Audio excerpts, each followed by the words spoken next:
Mister, una buona Nuorese, una vittoria, ma penso soprattutto alla crescita della squadra nel corso della gara.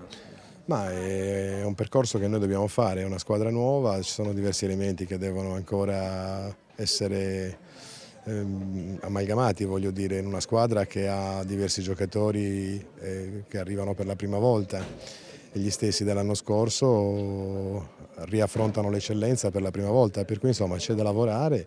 Sicuramente la squadra ha mostrato carattere, voglia, alcune geometrie anche interessanti e ha saputo soffrire nei momenti in cui c'era da soffrire contro un avversario ostico, un campo molto difficile, per cui direi che alla fine, proprio in vista di quello che è il nostro lavoro di preparazione, è sicuramente una prestazione che considero sicuramente positiva.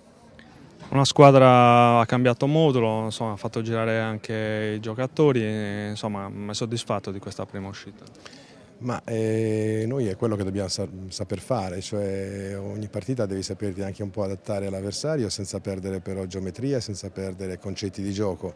Chiaro che il processo per arrivare a queste cose non è così semplice, sono degli uomini, sono dei ragazzi che si stanno applicando con grande entusiasmo, ma hanno necessità di tempo per ottimizzare poi quello che chiaramente io desidero si faccia.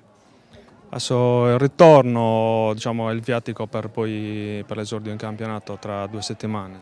È un altro passaggio importante attraverso il nostro processo di costruzione della squadra, quindi è un'altra gara ufficiale, prima di quella avremo un amichevole a Posada, quindi abbiamo ancora 2 partite e poi la settimana finale è quella che ci introdurrà al campionato. Insomma, abbiamo ancora 15 giorni di lavoro da qui a quel giorno, per cui lavoreremo tutti i giorni e abbiamo ancora modo per acquisire quello che ancora manca.